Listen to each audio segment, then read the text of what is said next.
Good morning, students. I am Falguni Prajapati, lecturer in Civil Department from VPMP Polytechnic.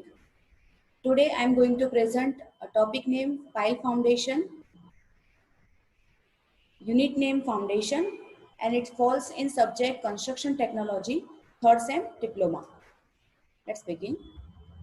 These are the objectives of this topic: to know about different types of pile foundation, uses of pile foundation, classification of pile based on function or use, end bearing pile, friction pile, compaction pile, tension pile, anchor pile, feeder pile, batter pile and sheet pile. કાર્ય અને ઉપયોગના આધારે આ 8 પ્રકારની piles છે જે આપણે use કરી શકીએ છીએ. First one is end bearing pile. This pile penetrate through a soft soil and the bottoms or tips rest on a hard stratum. આ પ્રકારની પાઇલ પાણી કે પોચી માટીમાંથી નીચે આવેલા સખત સ્તર ઉપર ભાર ટ્રાન્સફર કરવા માટે વપરાય છે અને ભાર પાઇલના નીચેના છેડે ટ્રાન્સફર થાય છે. This pile act as a column. The soft material surrounding the pile provides some lateral support. Friction pile. જ્યારે ઉપરની પોચી માટીની ઊંડાઈ ખૂબ વધારે હોય અને પાઇલને સપોર્ટ આપવા માટે આપણે એક હાર્ડ સ્ટ્રાટાની જરૂર પડતી હોય જે યોગ્ય ઊંડાઈ મળતું ના હોય તો ત્યારે આપણે પાઇલને વધારે ઊંડાઈ સુધી ઉતારવાનું ઘણું કોસ્ટલી પડે છે, એટલે કે વેરી કોસ્ટલી થાય છે. તો આવી સ્થિતિમાં આપણે ફ્રિક્શન પાઇલ ઉપયોગ લઈ શકીએ છીએ. When loose soil extend to great depth, piles are driven up to such a depth that friction resistance develop at the sides of the pile equals the load coming on that pile. આવા પ્રકારની પાઇલની સપાટી ખરબચડી રાખવામાં આવે છે જેથી આજુબાજુની જે જમીન છે અને પાઇલની જે સપાટી છે એ બંને વચ્ચે સ્ક્રીન ફ્રિક્શન દ્વારા ટોટલ લોડ જે છે એ રજિસ્ટ થાય છે. Friction piles are used when hard stratum is available at greater depth. Compaction pile. When piles are driven in loose granular soil with the aim of increasing the bearing capacity of soil, the pile are termed as a compaction pile. These piles themselves do not carry any load. જ્યારે માટીની soil bearing capacity વધારવા માટે પાઇલને દાણાદાર માટીમાં ઉતારવામાં આવે ત્યારે તેવી પાઇલને compaction pile કહે છે. કોમ્પેક્શન પાઇલ પોતે કોઈ જ લોડ સહન નથી કરતું. સામાન્ય રીતે કોમ્પેક્શન પાઇલ તરીકે રેતીની પાઇલ ઉપયોગ કરવામાં આવે છે જેમાં એક પાઇપ જમીનમાં ઉતારવામાં આવે છે અને પાઇપની આજુબાજુ માટીનું લિટરલ મૂવમેન્ટ થાય છે અને માટી કોમ્પેક્ટ થાય છે. ત્યારબાદ પાઇપને ધીરે ધીરે બહાર ખેંચી અને તેની અંદર રેતી ભરી અને સેન્ડ પાઇલ તૈયાર કરવામાં આવે છે. Tension pile. This pile anchor down the structure subjected to uplift due to hydrostatic pressure or due to overturning moment. It is also called uplift pile. જ્યારે કોઈ સ્ટ્રક્ચર ઉપર જમીનમાં પાણીના દબાણના લીધે અથવા તો ઓવરટર્નિંગ મોમેન્ટના લીધે અપલિફ્ટ પ્રેશર લાગતું હોય તો ત્યારે સ્ટ્રક્ચરને જમીન સાથે પકડી રાખવા માટે ટેન્શન પાઇલ ઉપયોગમાં આવે છે.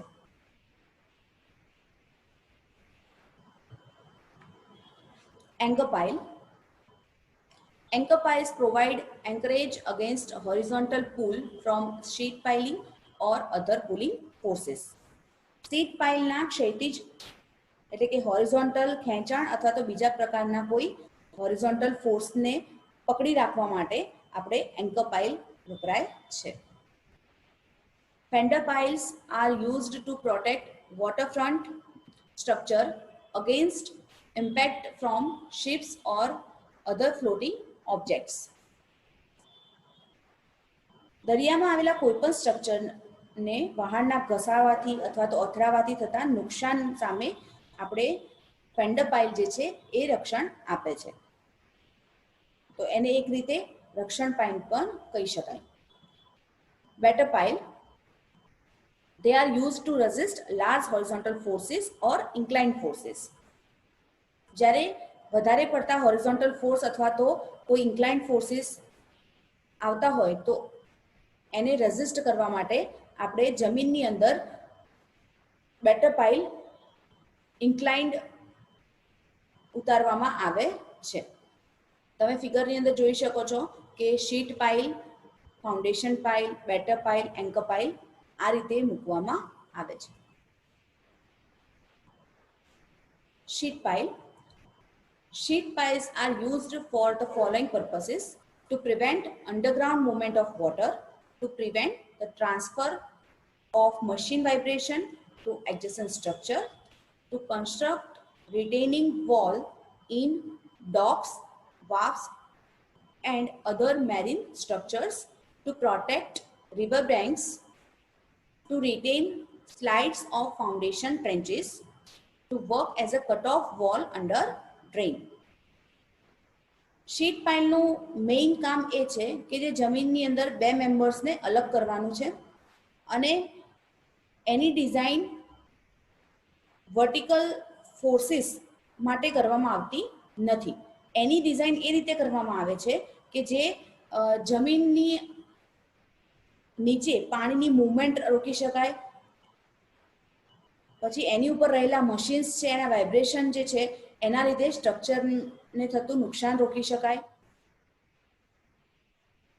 પછી ડોક્સ છે, વાફ્સ છે જેવા દરિયાઈ કામો છે એની સામે આપણે રિટેનિંગ વોલ તરીકે આપણે શીટ પાઇલને યુઝ કરી શકીએ છીએ. જે રિવર બેન્ક્સ છે એનું ધોવાણ અટકાવવા માટે આપણે શીટ પાઇલ યુઝ કરી શકીએ છીએ. Types of sheet piles based on material. મટીરિયલના આધારે તેના ત્રણ પ્રકાર છે: concrete sheet pile, steel sheet pile અને timber sheet pile.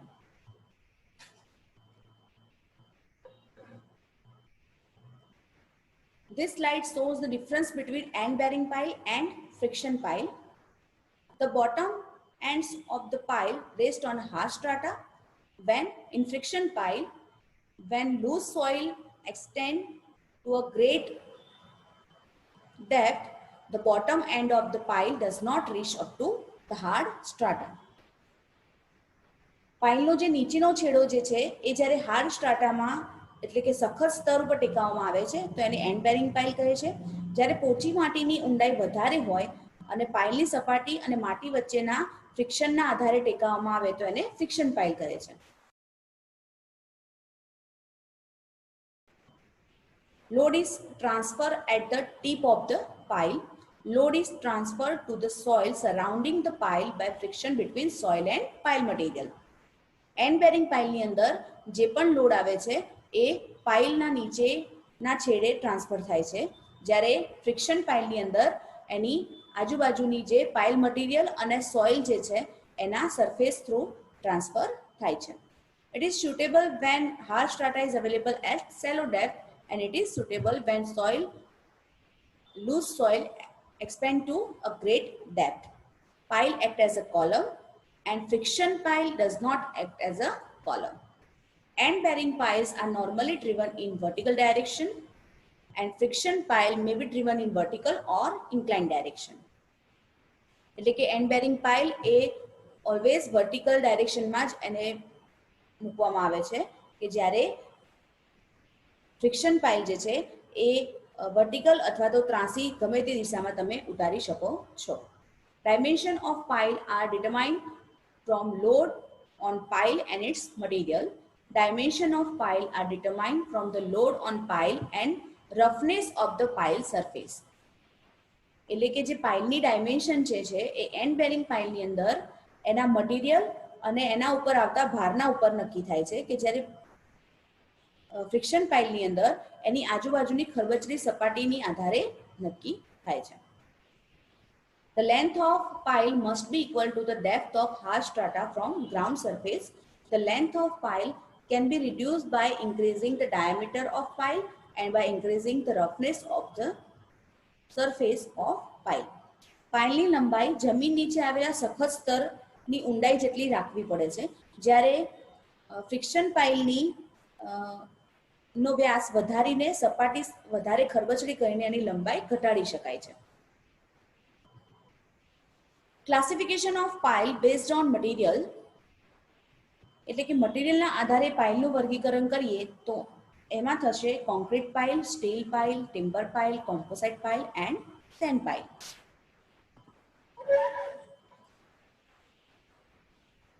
This slide is shows precast piles. It is a part of concrete pile. Concrete pile ને તમે પહેલેથી કાસ્ટ કરી, કોન્ક્રીટને પહેલેથી કાસ્ટ કરી આ રીતે પાઇલના ફોર્મમાં અલગ અલગ શેપમાં તમે બનાવી શકો છો અને એને પછી જે તે સાઇટ ઉપર તમે યુઝ કરી શકો છો. Steel pile. Steel pile mainly three types of steel pile is used: H pile, box pile and tube pile. H piles. These piles are usually of a wide flange section. They are suitable for tesseract type structure in which the pile extends above ground level and also act as a column. Roll steel H બીમનો ઉપયોગ કરીને steel pile સૌથી વધારે વપરાય છે. ઘણીવાર આવી જે પાઇલ છે એ જમીનમાં બહાર અમુક ઊંચાઈ સુધી ખુલ્લી રાખી અને સ્ટ્રક્ચરના કોલમ તરીકે પણ ઉપયોગમાં લેવાય છે. Box pile. They are rectangular or octagonal in form filled with concrete. These piles are used when it is not possible to drive H pile into hard strata. જુદા જુદા આકારમાં અને આકૃતિમાં દર્શાવેલ પ્રમાણે લાયન્સ બોક્સ પાઇલ એ લંબચોરસ, અષ્ટકોણ કોઈપણ આકારના હોઈ શકે છે અને જુદા જુદા સ્ટીલના સેક્શન ભેગા કરીને આ પાઇલ બનાવવામાં આવે છે. Tube pile. In this type, tube or pipes of steel are driven into the ground. Concrete is filled inside the tube. Because the circular cross section, these piles are easily to handle and easy to drive. આ પ્રકારની પાઇલમાં સ્ટીલની tube અથવા તો pipe જમીનમાં ઉતારી અને તેની અંદર કોન્ક્રીટ ફિલ કરી, કોમ્પેક્ટ કરી અને પછી પાઇલ બનાવવામાં આવે છે. આ પ્રકારની પાઇલ ઇઝીલી હેન્ડલ થઈ જાય છે અને ઇઝીલી આપણે જમીનમાં એને ઉતારી શકીએ છીએ. Advantages of steel pile. This pile can easily withstand the stresses due to driving. This pile can resist lateral forces in the better way. This pile can be easily lengthened by welding and can also be cut off easily. The bearing capacity of this pile is comparatively high. This pile can take impact stresses. આ pile જે છે એ જમીનમાં ઉતારતી વખતે જે pressure આવે છે એને વિસ્ટેન્ડ કરી શકે છે, એ સહેલાઈથી એનો સામનો કરી શકે છે. બીજું કે પાઇલની લંબાઈમાં આપણે વેલ્ડિંગ કરીને ગમે ત્યારે વધારો કરી શકીએ છીએ. આવી પાઇલ છે એની બેરિંગ કેપેસિટી પણ ઘણી વધારે છે comparative two concrete pile or other.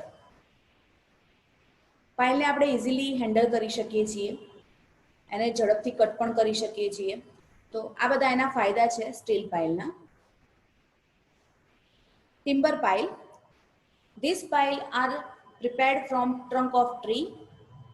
They may be circular or square. They are 30 to 50 centimeter in diameter with a length not exceeding 20 times its top width. At the bottom, a cast iron shoe is provided and at the top, the steel plate is fixed. If a group of timber piles is driven, the top of each pile is brought at the same level and then a concrete cap is provided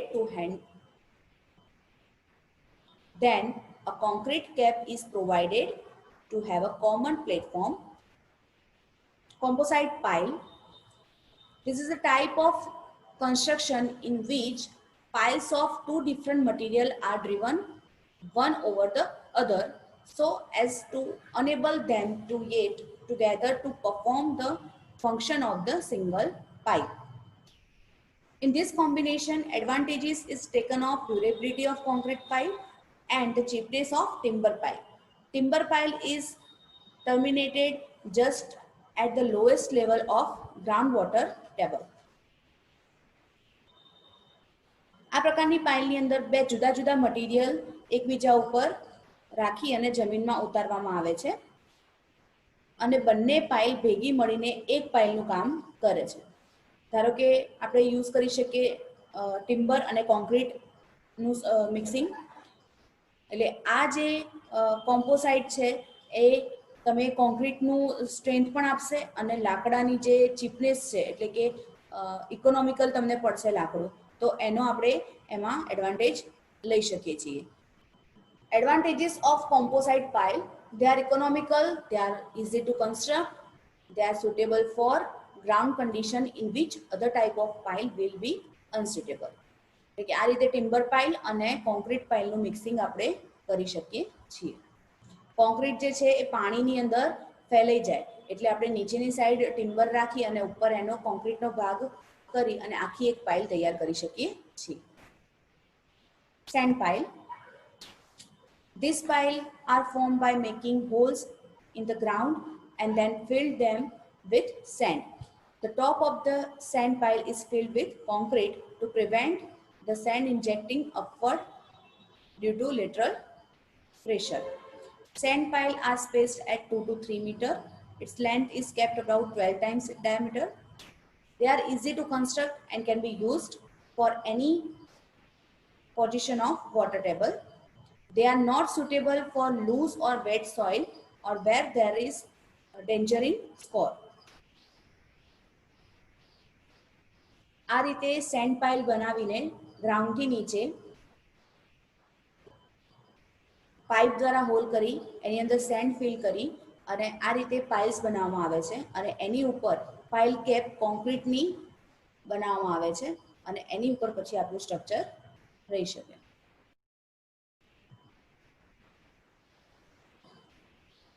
Underrim pile.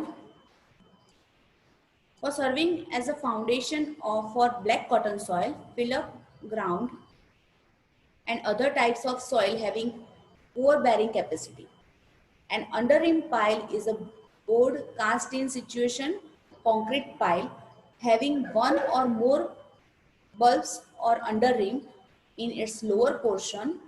The bulb or underrim are formed by underrim tool. The diameter of underrim pile varies from 20 to 50 centimeter. That of bulb vary from 2 to 3 times the diameter of pile. The length of underrim pile is about 3 to 8 meter. Underrim pile એ એવી ખાસ પ્રકારની pile છે કે જે કોન્ક્રીટની બનાવવામાં આવે છે. જ્યારે બ્લેક કોટન સોઇલ હોય એ જગ્યાએ આપણે આ પાઇલ યુઝ કરી શકીએ છીએ.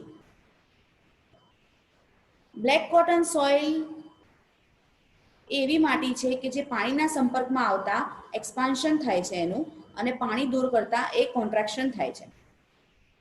તો આવી માટીની અંદર બાંધકામમાં આપણે કોઈ પણ સ્ટ્રક્ચર બનાવીએ તો ક્રેક્સ પડી શકે છે. તો આવી ક્રેક્સને આપણે રિડ્યુસ કરવા માટે અંડરરીમ પાઇલ વાપરી શકીએ છીએ. This is the image of underrim pile. અહીંયા આપણે જોઈ શકીએ છીએ single bulb cast in situation pile કે આ રીતે એક પાઇલ કન્સ્ટ્રક્ટ કરવામાં આવે છે અને નીચેના પોર્શનમાં નીચેના પોર્શનની અંદર આ રીતે બલ્બ ક્રિએટ કરવામાં આવે છે. તો આ જે બલ્બ છે એ ડાયામીટર ઓફ પાઇલ કરતાં 2 થી 3 ગણો મોટો ક્રિએટ કરવામાં આવે છે. આ બાજુ તમે મલ્ટિપલ બલ્બ પાઇલ જોઈ શકો છો. તો અહીંયા જે કોન્ક્રીટની પાઇલ છે એની અંદર 2 થી વધારે બલ્બ ક્રિએટ કરવામાં અથવા તો આને બલ્બ પણ કહી શકીએ અને અંડરરીમ પણ કહી શકીએ. તો આ બલ્બ ક્રિએટ કરી અને એ બ્લેક કોટન સોઇલની અંદર આ જે બલ્બ છે એ પોતાની પકડ રાખશે અને પાઇલને ડિસ્ટર્બ થતા બચાવશે. અંડરરીમ પાઇલનું કન્સ્ટ્રક્શન કઈ રીતે કરવામાં આવે છે?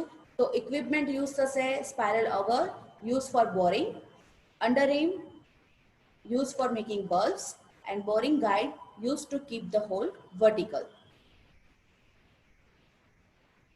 આની અંદર તમે જોઈ શકો છો કે આ સ્પાઇરલ અગર છે કે જેની મદદથી આપણે જે પણ ગ્રાઉન્ડ છે એની અંદર એક્સકેવેશન કરી શકીએ છીએ. એ બોરિંગ કરવા માટે ઉપયોગમાં આવે છે. અને અંડર રીમ ટૂલ જે છે એને આ આપણી જે પણ પાઇલની એક્સકેવેશન જે પાઇલનું કરેલું છે, જે ખાડો ખોદ્યો છે એની અંદર આપણે અંડર રીમ ટૂલ પાસ કરી અને પછી એને રોટેટ કરીને આ રીતે બલ્બ ક્રિએટ કરી શકીએ છીએ. અને એની અંદર પછી આપણે કોન્ક્રીટની મેશ નાખી રેન્ફોર્સમેન્ટ કરી અને પછી કોન્ક્રીટ ફિલ કર્યા બાદ આપણે આખી અંડર રીમ પાઇલ તૈયાર કરી શકીએ. Thank you all for watching.